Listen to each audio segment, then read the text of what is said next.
Saya meminta diceraikan dengan cara yang beradab. Mana ada sih perempuan yang mau berbagi ranjang dengan wanita lain? Saya ini seorang istri. Saya itu bukan budak, bukan pelayan pemuas nafsu sesaat. Saya itu sebenarnya anti di poligami. Assalamualaikum warahmatullahi wabarakatuh. Jumpa lagi di Mirza TV.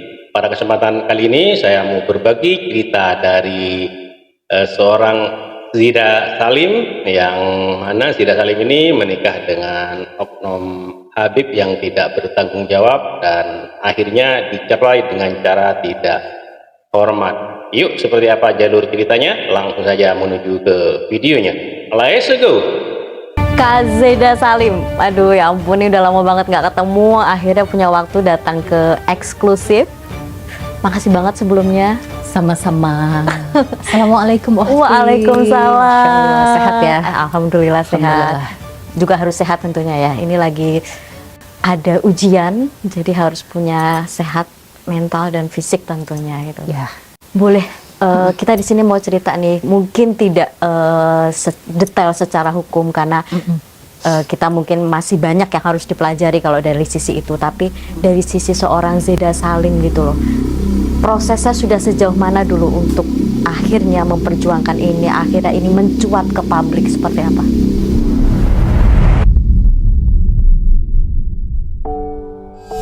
Sebenarnya sebelum saya memutuskan ke Komnas Anti Kekerasan Terhadap Perempuan, itu saya sudah mencoba semaksimal mungkin untuk mempertahankan rumah tangga. Kita sudah mencoba untuk dimediasi oleh beberapa ulama-ulama besar. Orang tua saya sudah mendatangi keluarga beliau secara kekeluargaan. Sudah maksimal lah. Saya juga sebisa mungkin sebagai istri sudah mencoba untuk merendah, mengalah. Bagaimana sih caranya agar rumah tangga ini bisa, atau poligami ini bisa berjalan dengan adil, setidaknya mendekati adil lah. Tapi sampai pada titik akhirnya saya mendatangi beliau baik-baik di pondok pesantrennya, tapi tidak ada itikat baik gitu loh. Malah pada saat saya tidak ada itikat baik, maksudnya dia tidak mau bertemu? Ya, saya minta bertemu. Alhamdulillah dipertemukan Allah ya. Itu keajaiban Allah, karena bisa aja tuh saya diusir lah di apa. Alhamdulillah bertemu. Saya meminta diceraikan dengan cara yang beradab. Ya, karena sudah terlalu banyak sekali ibaratnya tindakan abusif secara psikis yang menghantam mental saya ya. Ceraikan saya dengan cara yang beradab di atas surat bermaterai. Tapi sampai detik itu belum ada itikat baik. Surat itu tidak dibuatkan. Ada pernyataan dia tidak mau menceraikan nggak? Intinya tidak keluar itu. Intinya pada saat surat itu bukan saya minta ya, tapi ulama besar yang memediasi kami, yang menengahi kami. Tapi surat itu tidak dibuat sampai detik ini. Bahkan ada ancaman kalau mau surat itu saya tidak boleh memproses secara hukum. Nah, itu kan saya nggak bisa dong. Anda sudah menghantam mental saya berkali-kali sampai saya dirawat di yayasan kejiwaan selama 1 bulan, sampai saya harus meminum puluhan pil obat dalam 1 hari dari psikiater ya, pontang-panting ke psikolog untuk memperbaiki mental saya. Saya sudah mengingatkan itu baik-baik, disaksikan dengan para habib juga dan keluarga saya, tapi saya malah ditertawakan. Sampai akhirnya saya tunggu tuh masih beberapa hari, tapi tidak ada itikat baik.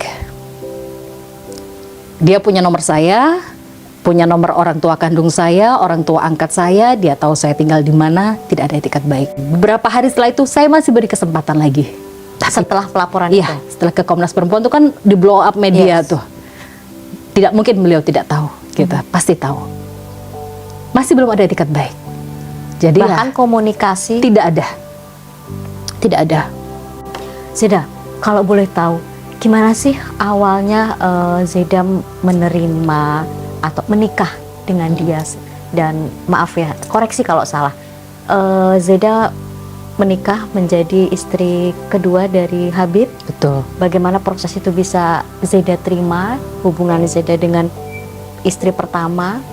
Itu awal mulanya bagaimana sampai ada tindakan seperti ini yang akhirnya semuanya ke blow up dan Zeda speak up? Iya. Jadi sebelum menikah itu saya sudah bertemu ya dengan istri pertamanya di pondok pesantrennya dengan orang tua saya. Dan prosesnya ta'aruf ya. Iya. Saya cuma ketemu 2 kali sama beliau. Dan akhirnya beliau mengajak untuk menikah. Saya ini kan baru hijrah ya. Saya ini kan dalam proses mencari jati diri untuk lebih baik dalam sisi spiritual agama. Saya berpikir menikah dengan beliau itu bukan karena harta, bukan karena apa gitu. Saya hanya ingin sebagai perempuan memiliki imam yang soleh, saya bisa dibimbing, agama saya bisa lebih baik lagi, menjadi wanita yang lebih baik, sampai dibimbing ke surga lah.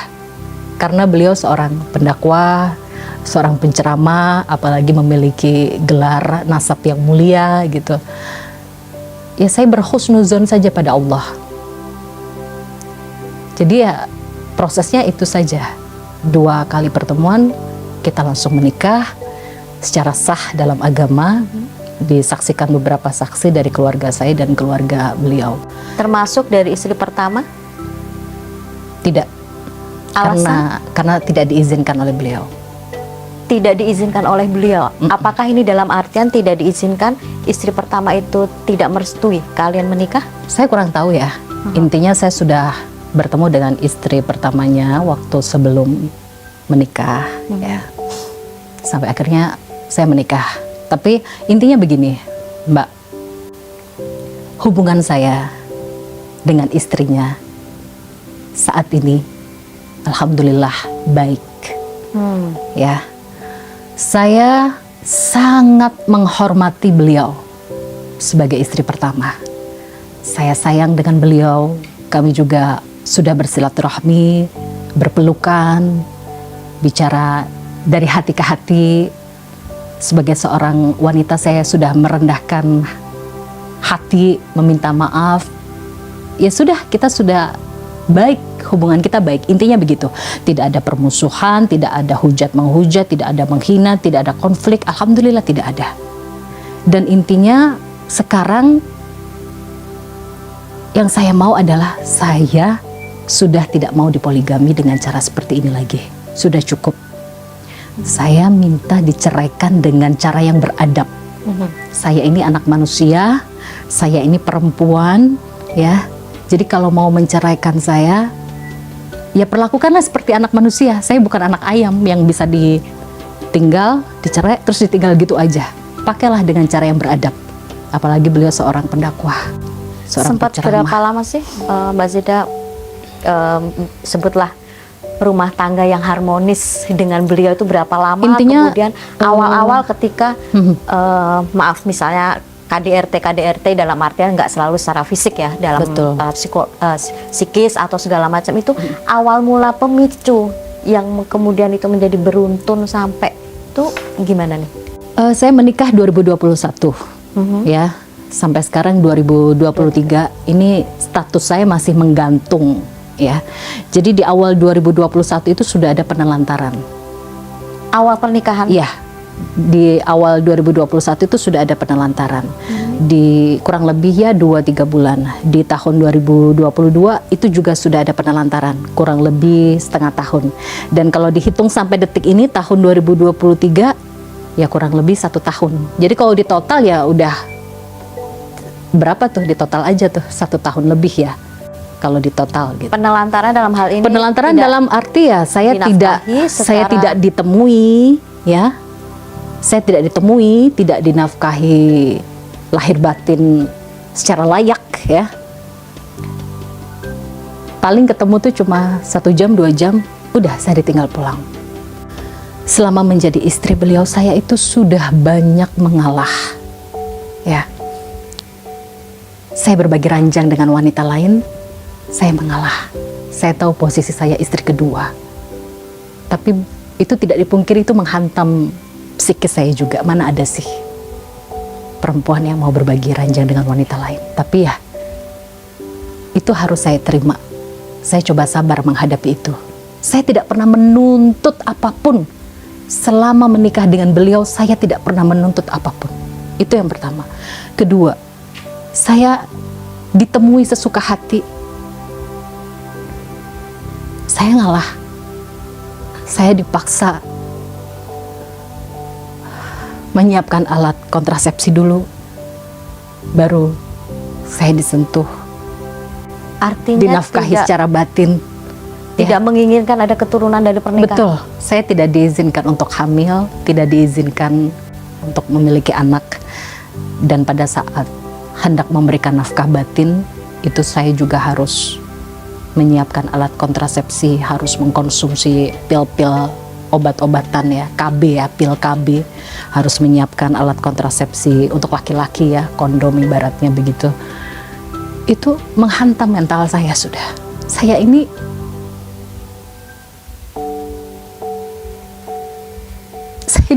seorang istri, saya itu bukan budak, bukan pelayan pemuas nafsu sesaat, habis berhubungan, mandi besar langsung saya ditinggal pulang.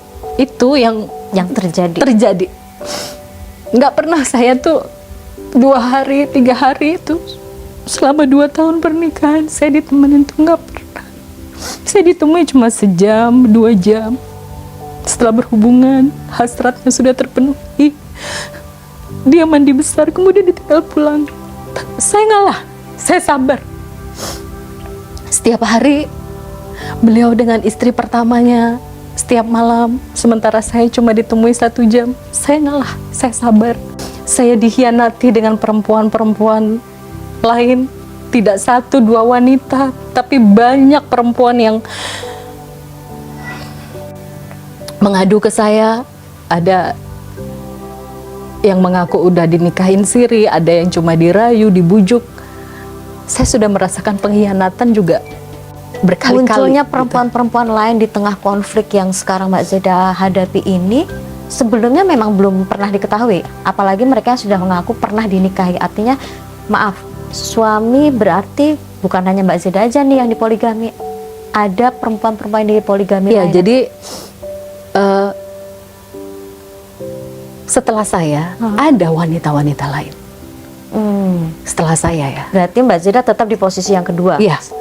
Setelah saya ada wanita-wanita lain.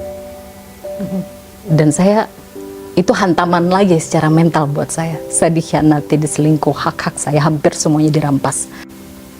Dirampas, saya ngalah. Saya diam, saya tidak pernah menuntut apapun. Ibaratnya poligami ini poligami macam apa gitu loh.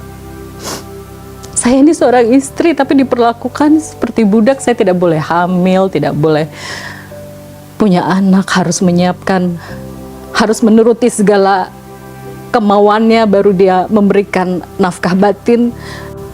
Saya pernah bilang ke beliau, apa saya ini lebih rendah dari budak menurut kamu?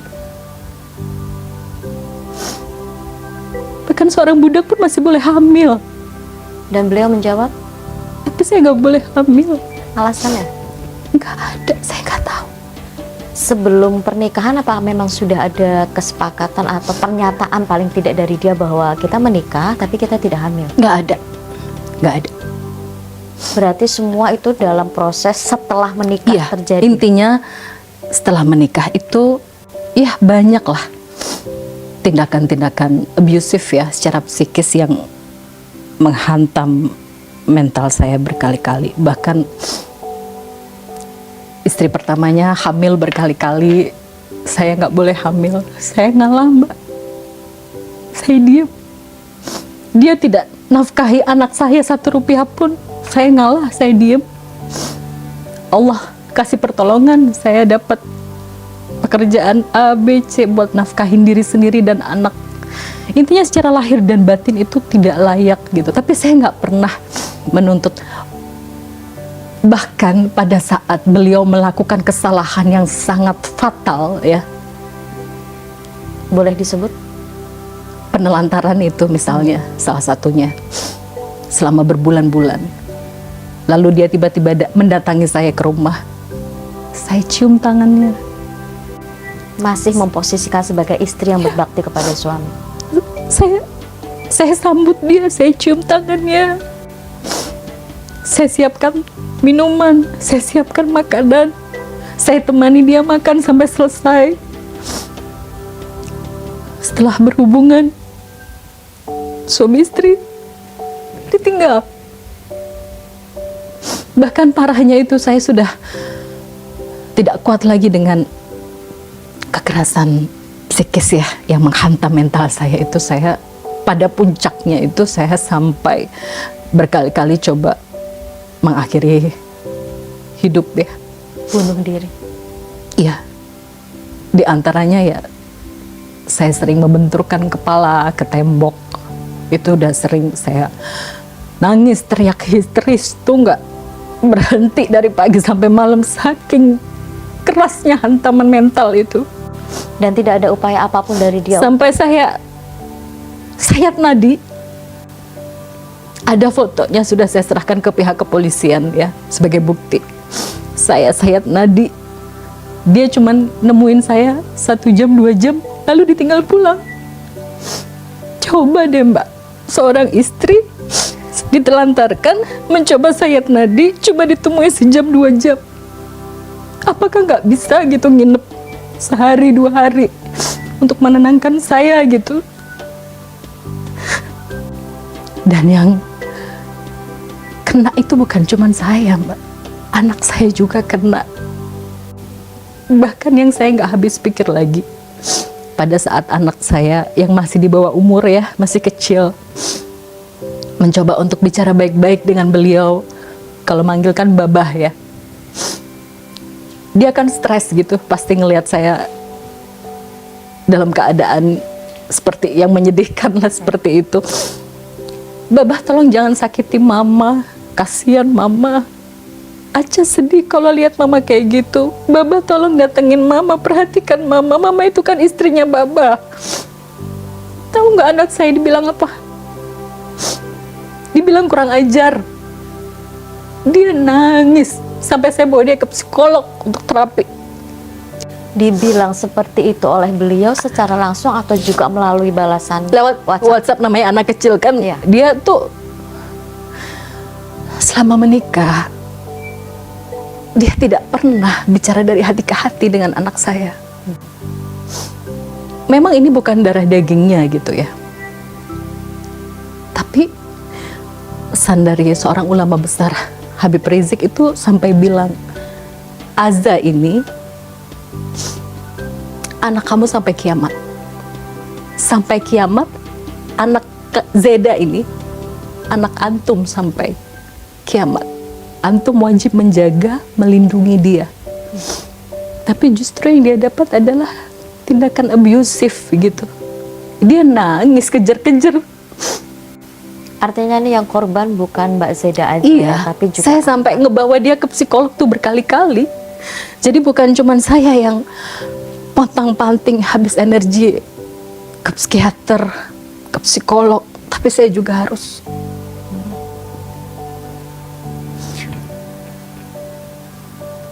menjaga gimana mental anak saya ini sehat. ya, Gitu. Mbak Zeda, aku potong sedikit. Ketika tadi di awal ta'aruf dengan beliau, kemudian menikah ingin mencari imam,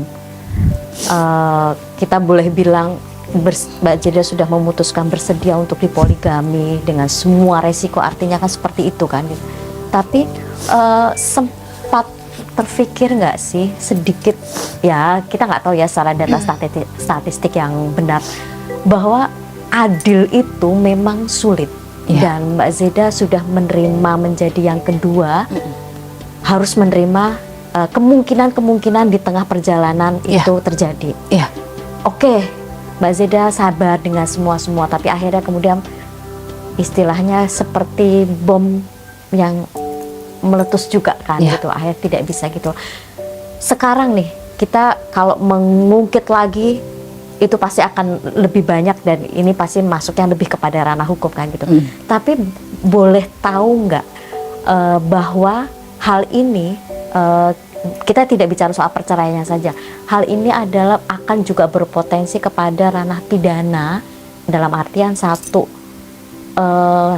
kita nggak tahu ya, amit-amit ini terjadi, tapi misal dari pihak istri pertama mungkin menganggap bahwa saya tidak pernah tahu pernikahan itu dan potensi kalian berdua justru yang dipidana, atau dengan sebaliknya suami yang secara sepihak karena atas tindakan kekerasan dipidana, sudah berpikir sejauh itu dengan resiko-resiko yang pasti akan lebih panjang nih ceritanya, lebih rentetannya lebih.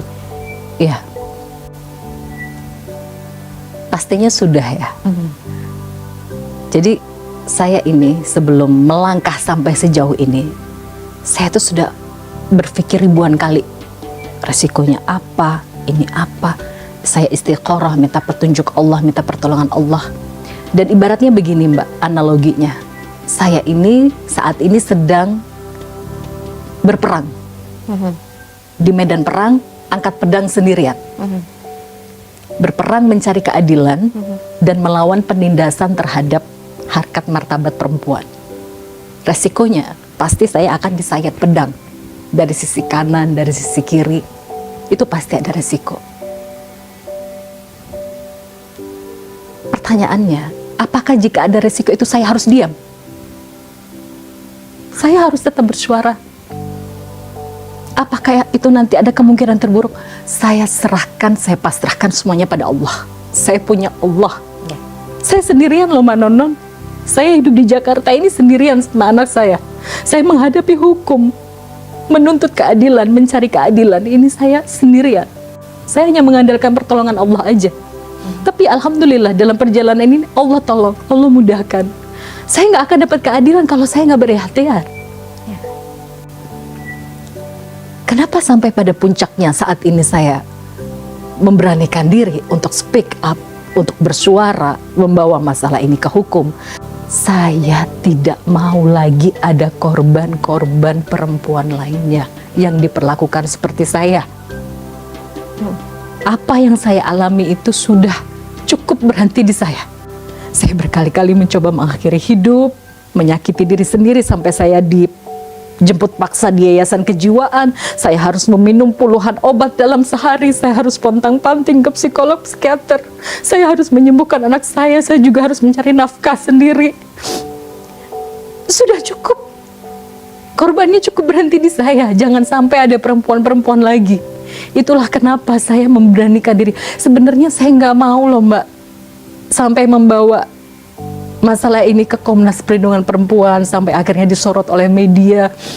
Saya ini sudah babak belur dengan rasa sakit saya sendiri, secara psikis mental ini menghantam saya gitu loh. Mbak Zeda sadar nggak dengan apa yang dilakukan ketika speak up dan masalah ini kemudian semua orang tahu, buka-bukaan belak-belakan. Anak sudah diserang oleh dari pihak sana dengan hal yang tadi Mbak Zeda cerita. Ini mau tidak mau akan mempengaruhi psikolog anak juga dalam proses pertumbuhannya, apalagi menuju ABG kan. Apa nih yang Mbak Zeda siapkan untuk memberi pengertian bahwa kepada si anak bahwa ini tuh jangan sampai terjadi kepada dia aja ya, tapi memperbaiki secara mental. Pasti dia akan juga terpuruk. Dia tidak mungkin tidak terpuruk lihat maminya dalam kondisi kayak gini. Ini nih yang dipersiapkan khusus untuk anak aja. Justru yang meminta saya melangkah sampai sejauh ini anak saya. Karena dia melihat mama harus bangkit, mama harus cari keadilan. Dan dia sudah besar, Mbak. Dia sudah punya medsos. Dia tahu banyak perempuan-perempuan lain yang disakiti selain saya. Mama harus bangkit, Ma. Saya juga berpikir gini, kalau saya diem, saya meratapi kesedihan di kamar seorang diri, merasakan rasa sakit yang luar biasa seorang diri. Bagaimana Allah akan menolong saya jika saya tidak berikhtiar untuk mencari keadilan? Ibaratnya saya tuh mundur kena sayatan pedang, maju juga kena sayatan pedang. Ya lebih baik maju. Seorang pezina saja, jika dia dizolimi, Allah akan beri keadilan, Mbak. Apalagi seorang istri. Allah pasti akan beri keadilan gitu. Jadi jangan takut untuk kaum perempuan di luar sana bersuara, mencari keadilan. Tujuannya agar mendapatkan keadilan, agar pelaku tersebut mendapatkan efek jera, tidak ada korban-korban lain. Itu Pelaku tujuan yang mendapat paling efek penting. jera, berarti Mbak Zeda juga siap kalau misal beliau akhirnya masuk ke penjara atas segala kekerasan yang sudah dilakukan, sudah siap menerima itu. Jadi gini, Mbak, apa tindakan saya sampai detik ini itu adalah atas perintah, amanah, nasihat dari ulama-ulama besar yang sudah saya datangi bersama keluarga saya. Mbak Zeda, aku mau tahu titik balik apa sih yang kemudian membuat Mbak Zeda memutuskan seperti tadi yang dibilang berhijrah, kemudian ta'aruf dengan menerima poligami. Dari berhijrahnya aja dulu, ada momen apa dalam hidup seorang Zeda Salim yang akhirnya memutuskan untuk berhijrah, memperdalam agama dan mau menjadi istri kedua atau dipoligami? Apa sih? Saya itu sebenarnya anti dipoligami. Tapi menjadi korban poligami. Saya itu sebenarnya anti dipoligami. Tapi saya melihat yang mempoligami saya ini siapa? Saya melihat beliau, saya berhusnuzon ya, bersangka baik pada saat itu.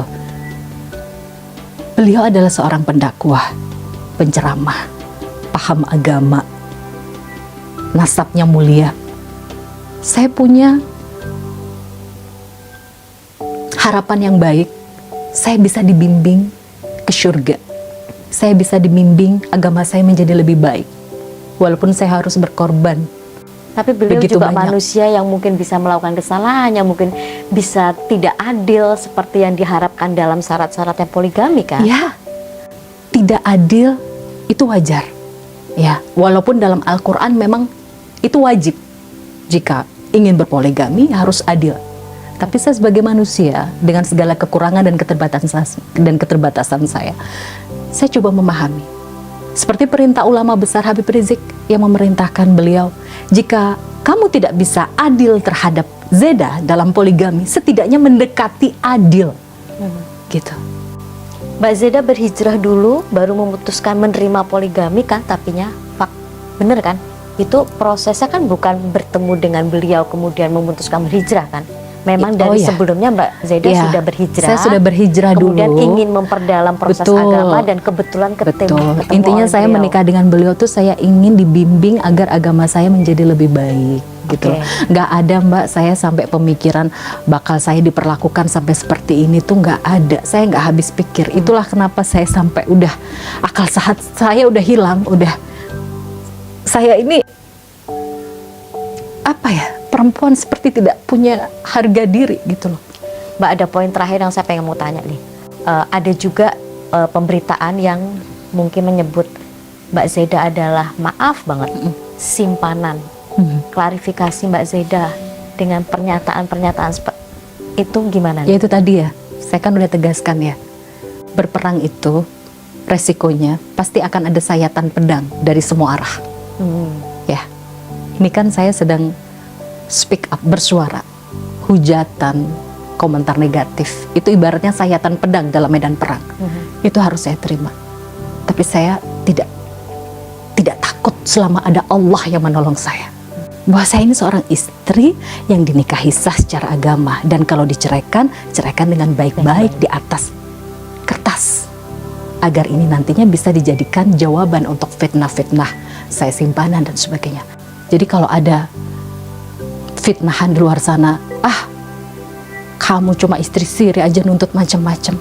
Demi Allah, saya selama menikah tidak pernah menuntut apapun. Bertanggung jawablah dengan apa yang sudah kamu lakukan. Setidaknya, kalau kamu tidak bisa bertanggung jawab secara gentleman menghadapi saya dan keluarga saya, meminta maaf dan bertanggung jawab dengan apa yang dia lakukan, ayo kita selesaikan secara hukum. Cuman itu permintaan saya. Dan saya sudah selesai. Kembalilah dengan istri pertamamu, bahagiakan istri pertamamu, setialah dengan dia, jangan lagi kau sakiti perempuan. Sudah cukup, berhenti di saya. Oke. Bentuk saya sampai membawa ini ke hukum adalah bentuk kasih sayang saya terhadap istri pertamanya. Karena beliau juga sudah merasakan banyak rasa sakit. Pengkhianatan pun pasti beliau juga merasakan gitu. Dan saya tidak mau ada lagi perempuan lagi yang jadi korban. Cukup, sudah, berhenti di saya. Oke, Mbak Zeda, ini rumit sekali. Mudah-mudahan beliau bisa melihat apapun yang sudah disuarakan Mbak Zeda. Mudah-mudahan ada jalan terbaik dari semuanya. Mbak Zeda kuat dan anak juga mentalnya tetap bisa terjaga. Amin, insya Allah. Aku makasih banget Mbak Zeda udah mau berbagi di sini. Iya, sama-sama. Belak-belakan semuanya. Mudah-mudahan kita tetap berharap apapun itu yang pasti yang terbaik buat semuanya.